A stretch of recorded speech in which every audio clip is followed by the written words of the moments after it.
All right. Hello, everybody. I'm going to wait a little bit while we get some more people on here, but we're going to do YouTube Live here. And I finally figured out how to work the encoder to get my studio cameras to go live, so that'll be fun.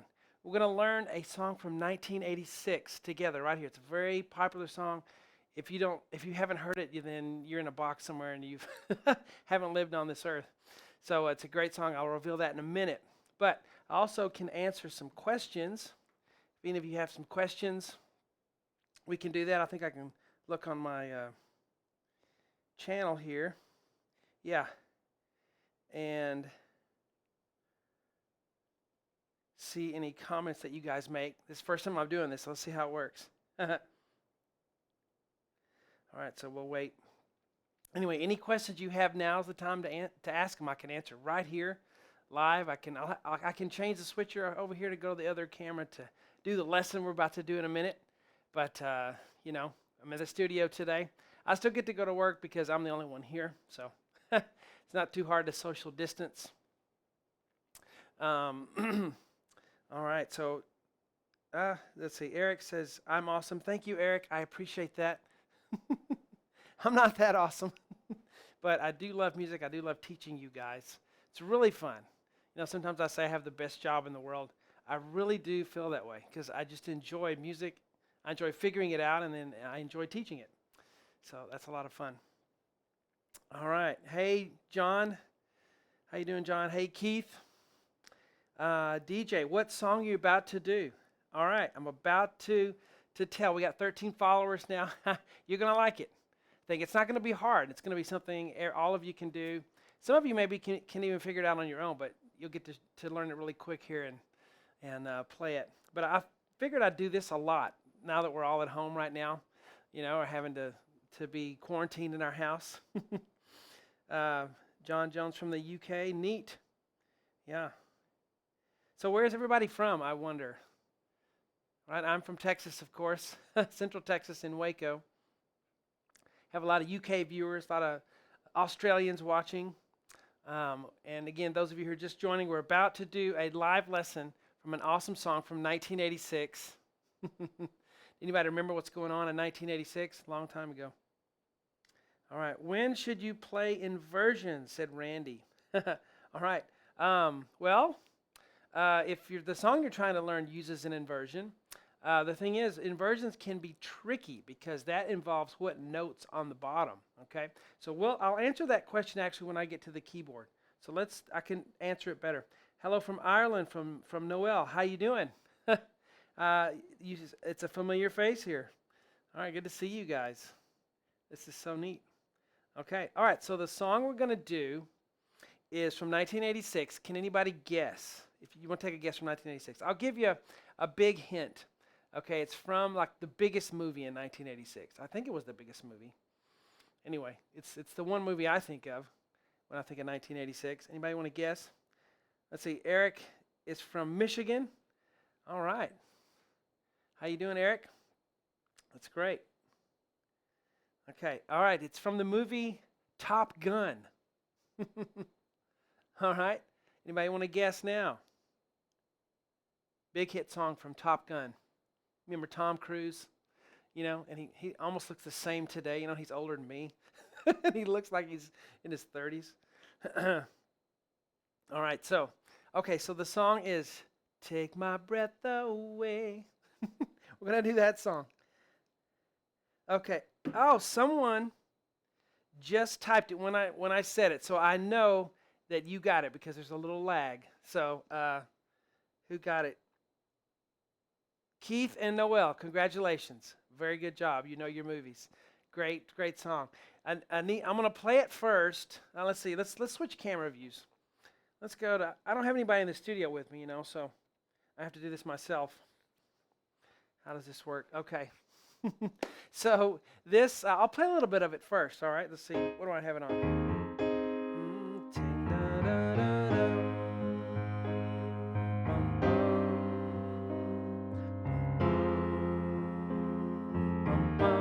I like to use this on the choir here in the studio. I have this sound that kind of sounds close to it.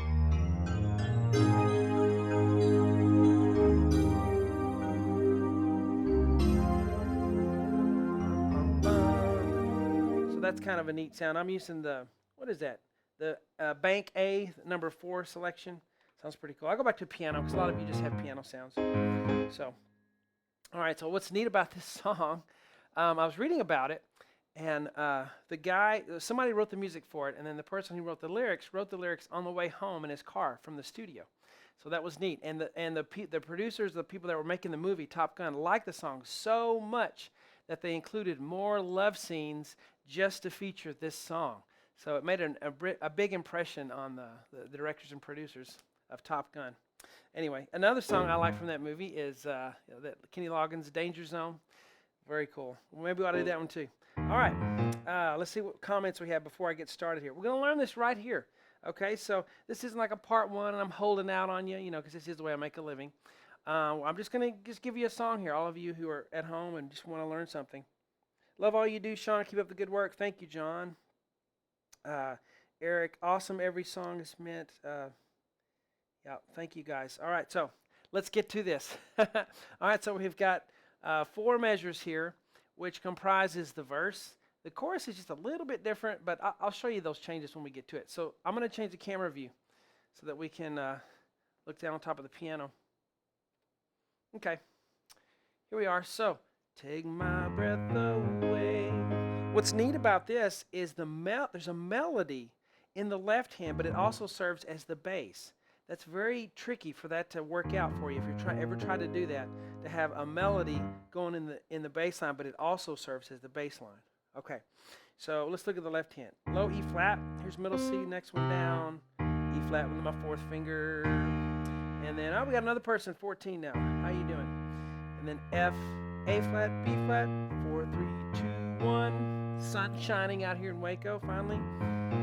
It was kind of depressing for a while, having to be inside, and then clouds were out every day, rainy. And you can kind of vamp that right there. Da, da, da, da, da. Bum, bum. Then the left hand goes E flat, G. And the right hand's going to do C minor, C, E flat, G on top. So we have da, da, da, da, da, na, na, na, na.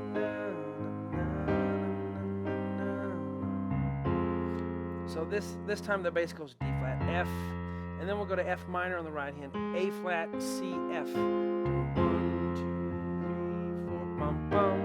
And then E flat, G, as the right hand goes to B flat, E flat, G. I'm curious, is anyone playing along with me? You have your keyboard piano right next to you, and you're trying this as we do this live? That would be really cool. Just wondering. All right, so the whole thing.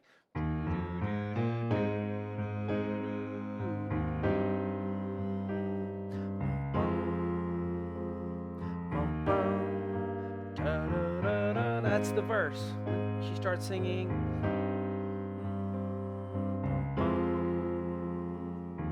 I didn't listen to the other part, but I think it goes da, da, da, da, B flat minor, maybe D flat. Bum, bum, bum. I do know that when the chorus comes, take my breath away, that this part goes to actually D flat chord, C, D flat, and a D flat chord in the right, and then, so that's one difference on the chorus. Take my breath away. You have the C, D flat. Then I think it's B flat, E flat. I'll switch to the other sound again. That's pretty cool. This is if you have like electric piano sound, with some effect, reverb on it. You have.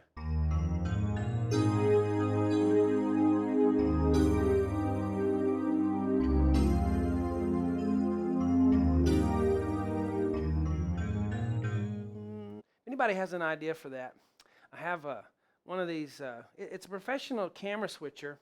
Only thing is, you have to be over there to hit the button, and normally I have someone here, but a lot of times I just want to hit the button, and I can't figure out if there's a way. On the back there's a jack that says remote, but I can't find any information on how to, find some kind of wired thing where I can press the buttons myself over here. That would be really cool if I could do that.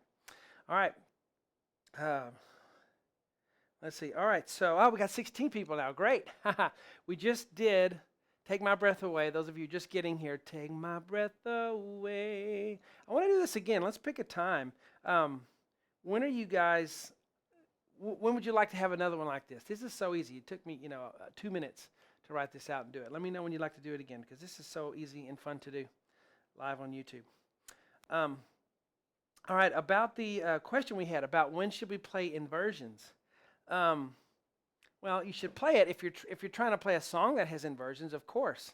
Yeah, you want to. An inversion just means, let's say you have a C chord, or let's just take the first chord here.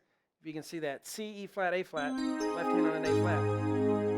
Okay, that's not an inversion because the bottom note on the chord is an A flat.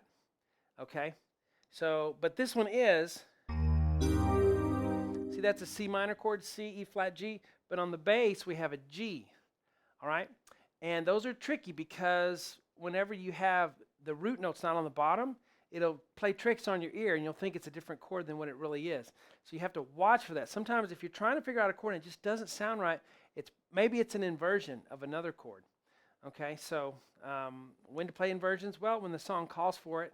Also, when you're playing in your music, if you always play everything in root position with the name of the chord on the bass, that gets kind of boring.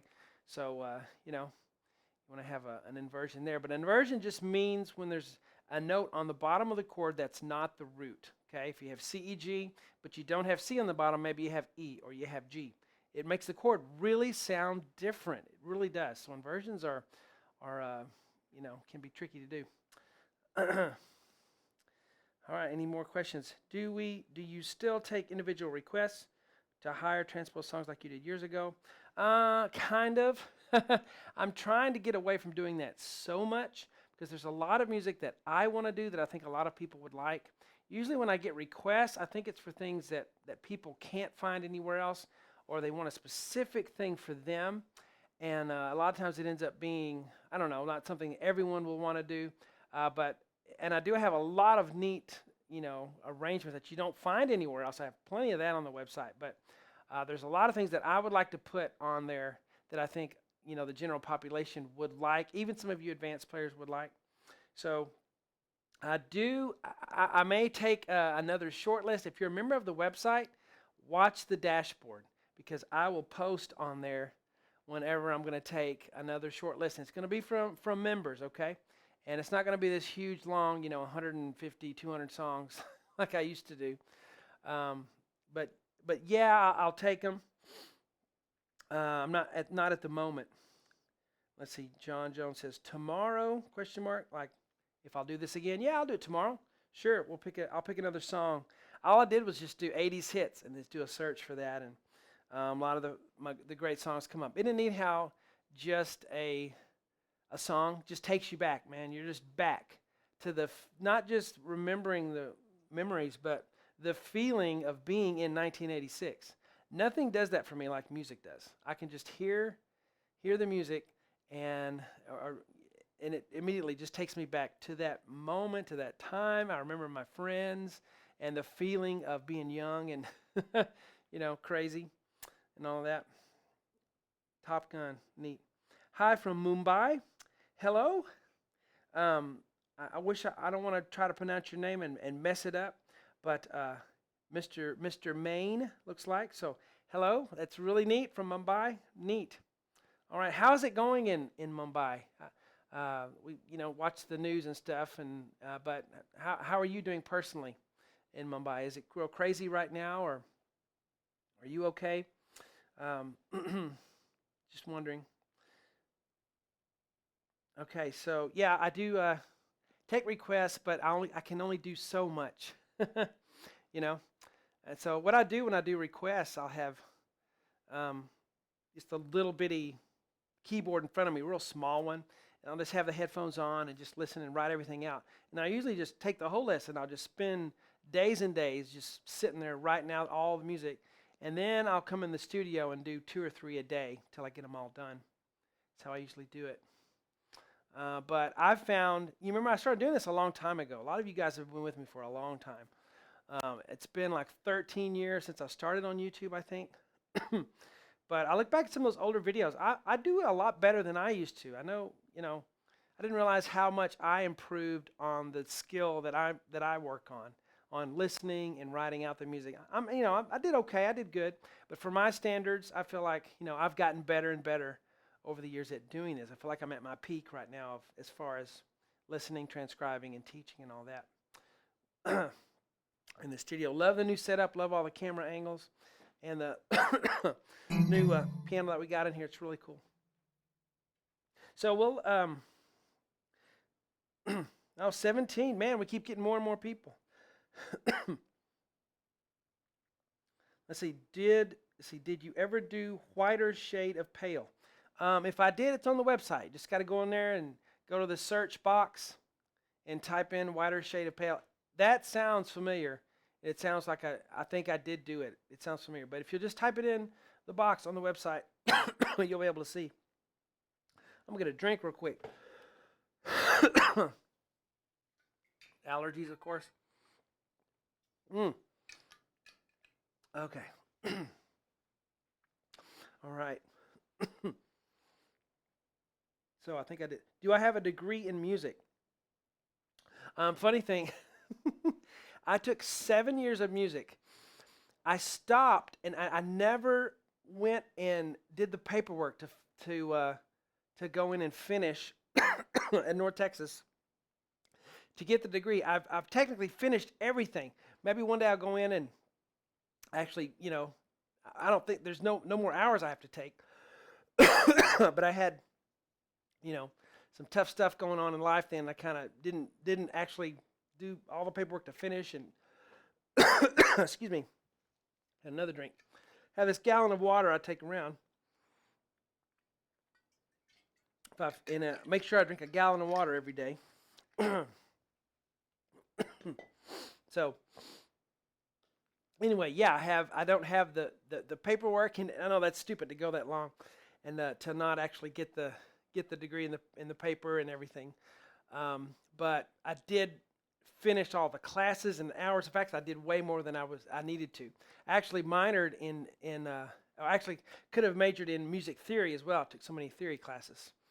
So, but I learned a lot from college. I really did. I learned how to work hard. And not Corona cough. Yeah, I've had this cough my whole life. And any one of you who've known my lessons know I'm coughing and sneezing and everything in every video. I've had terrible allergies my whole life. And, no fever. But this is just the cough I always get in the spring with the allergies. How did you get good at sight reading? Says Jason Jacob. Okay. So I was a terrible sight reader because I was like many of you guys. I had a great ear. I think that's why there's so many talented people on the website, so many people who are so good at music, because what happens is if you are really good, if you do have a good ear, that works against you. And then you're trying to learn to read music, but your piano teacher doesn't realize you're just memorizing everything and watching what she's doing or he's doing. And so you can get away with a lot just by having a good ear. If you don't have a good ear, you're forced to read the music because that's the only option you have. Okay, but those of us who have a good ear, we can get away with not reading the music, so we do. And I could read music, but that wasn't my strength. I just, by ear, and I would read the music just enough so I could figure out what was to be done, then I would just memorize that. And so that's why I was so bad at reading, like many of you guys, because I got in that cycle. So then when the music gets harder, then you really get stuck because it takes you so long just to read it. You forget this, I'll just go do something else. So I was weak. I was a weak reader. So I realized in college that, that was, and I thought, I need to be better at this. What can I do? Well, I figured out that if I went back, to those, remember those easy classic books that you'd learn, easy classical songs? So they'd have all the, big thick book. And so I just got those out because I could read those kind of at sight and not have to stop. And I read a ton. And I never repeated anything because if I repeated it, then I would memorize it and fall into that loop again. So I made myself always see new things, always see new music, but I made it at a low level so that I wouldn't struggle at it. And then I got really good at reading that intermediate stuff. And then I raised the level a little bit. Then I read a bunch of, stuff a little bit higher than that, a bunch. And before you know it, I could sight read a Beethoven sonata. Not well, but I could do it enough to get through it. And so that was the thing, is I needed to work on that skill of reading music, and the only way to do that was to find where that level is where I could do it, and it was way down here, and I had to swallow my pride, and humble myself, and play a lot of stuff in this area, and then I got better, right? But I had to go back and do that as a teacher who taught kids, how to sight read music. I realized that's what I needed. I needed the same thing they needed. I needed it at a higher level for where I was, but it was the same problem that the kids would have that I would teach that I had. And so I knew how to fix myself. And that took a couple of years of doing to where I got to be a good reader. And then I got really good because, I still couldn't sight read something like some of the guys I went to school with, and a lot of these guys, were in the Van Claveren competition. But I could play through something a couple of times, and then I'd have it, with the ear that I had and the memory, and I paired that with the good sight reading, then, I could just do anything. Wow, 20 people. I bet if everyone knew when I was coming on next, we'd have a lot here. Maybe I'll do a scheduling thing. Well, you'll see when the next live video is. Wow, your room is cool. Thank you, Lava Girl. I think it's cool, too. I love being here. It is neat. My wife designed everything. I got to have a couple of things. I got a couple of things in the corner that are mine, but those albums are mine. I have some rock and roll albums there, or the Joni Mitchell, the Beatles, and Crosby, Stills, and Nash. I like the way those covers look. Do you have perfect pitch? I do. Think about perfect pitch. Everybody asks me about that all the time. It is not perfect. I hate that term, perfect pitch, because it's not perfect. And I'll tell you what I mean. I guess when I was a kid, being real little, my mom bought a piano, and she started to play. And at that time, at that very moment, I started recognizing the notes she was playing on the piano. And they were individual. I didn't know what they were called. I didn't know what they looked like, but I knew by hearing the personality of each key, if that makes any sense. Each key, when I heard it, it didn't have anything to do with pitch, at least when I heard it. It had to do with what personality each note had. And when I heard the pitch, I felt that personality, and that's how I knew what the note was. Then I started taking piano lessons, and it started to solidify, and I think it really solidified by the time I was about 14 or 15, where I could really hear anything and know what was being played, not only on piano, but other instruments as well. But it isn't perfect. If something is slightly out of tune from what, it's like it solidified when I was at 14 or 15. And if something is slightly sharp or flat from what I learned at that age, because it's never going to change now apparently, I can't get it. I can't listen to it. Okay? I can't, like if someone hires me to do a request and the song is out of tune, I'm totally lost. I got to figure it out like everybody else. And it takes me forever. But it's a really neat gift to have, because every chord, you know how we learn 1, 4, 5 in music theory, a 1 chord, a 4 chord, and a 5 chord, and you can do that in every key? Well, to me, it's not like that. I don't hear 1, 4, 5. Each chord is a personality. It's a feeling. It's a color. It's a, a picture. Like, let's say you looked at a bunch of different paintings. It's a different painting. Every chord, every note has a different thing attached to it. And when I hear, C chord to F chord to G chord, yeah, it's 1, 4, 5, but I feel the personality of those chords in succession.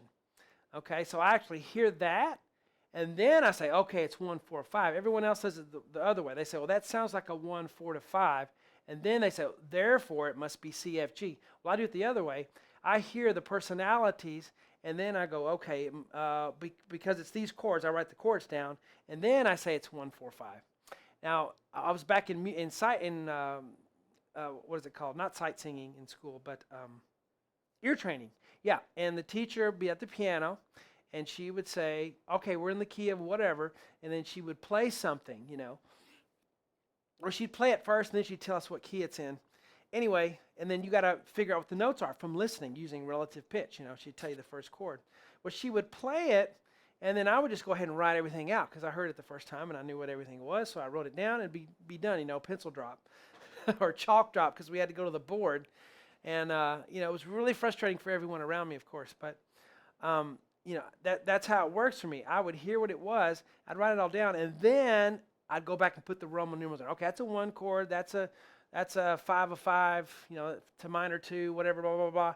And then I would figure out from what I heard. Well, everyone else would write the number of the chord. They would listen, is that a 1 to 4 relationship? Is that a 1 to 2 relationship? So they'd write the Roman numerals like you're supposed to. And then they would fill in the chord according to what it sounded like. So my way is kind of backwards when I hear things. And again, it's not perfect. Sometimes I'll hear things high, just for a couple of days, and it's so weird. And then it'll return. So I have no idea how it works, what it does. But it's a great gift, but it's also a curse in some ways. When I was about 12 years old, I went to we would visit nursing homes at my church, and I was really shy, and so I didn't want to talk to anybody. So I would just go to the piano and start playing, and that served its purpose. The residents loved hearing me play. But was one place I went, the piano was tuned half a step flat. Okay, so if I played an E, then it sounded a D sharp. And I could not play anything. I sat on a play and I couldn't do it. Now thinking back, I could have done it had I been able to put earplugs in and not heard anything. I could have played it maybe. But hearing a different note than I was playing, I just couldn't do it. I couldn't. In fact, if it was only a quarter tone flat, I might have been able to do it then, because then it would be just sound like noise. But at least it wouldn't. I wouldn't hear another tone and it lock in and that personality be there. And I'll explain it. I'll wrap up the perfect pitch thing with one final thing here. It's like if you were standing in a room and then people came in the room and sat in chairs behind you, but they're all people that you know from your family, from work, whatever, and they're all back there. And then one guy stands up and talks a little bit, and you go, oh, that's Dad. Oh, that's John from work, or that's so-and-so from church, or whatever. That's how it is having perfect pitch. We're not listening to the pitch. We hear the personality, the timbre of it. For some reason, it has its own characteristic when we hear it, and that's how we know what the notes are. So it's it really is an interesting thing. What's the most beautiful key to play in your opinion? Okay, the most beautiful key. Wow, I think. Let me say I can't say beautiful. Let me say the most mystical. The most mystical key I think would be like a G flat or F sharp, the key of F sharp, or E, the key of E. Those are kind of, but more F sharp definitely sounds mystical to me. No key really is beautiful, but I would say they also have their characteristics. When did this start? The perfect pitch thing, I guess. I can't tell you. When I was a kid, I guess 5 years old, hear my mom play. Immediately the tone started making sense to me. And it solidified over the course of till I was about 14 or 15. Then it was like slow setting concrete. And then it was there, and it formed then. And I think if I had started it later in life, that it would have never happened for me. I feel that in my gut. So I think it's important, as a kid. It happens as a kid or it doesn't happen, I think, is my gut feeling. Do you prefer playing piano solo or to accompany a singer? Man, I love both. I love piano solo stuff. I love singing while I'm playing. But it is fun to accompany a good singer. So it depends on what mood I'm in, I guess, So I don't really prefer one over the other all the time. Depends on what song it is. Okay. All right. So neat. A lot of neat comments. We've been going for a while here. I'll do this again. Let's say tomorrow about this time, from noon to 3 o'clock Central Time. And because I can't really be sure when I'm going to get done with the kids at home, homeschool and all that we're doing. And, we'll do it again. See you guys again. We'll learn another 80s song. All right. We had fun doing the Top Gun song, Take My Breath Away. So we'll do another one next time. Talk to you guys later.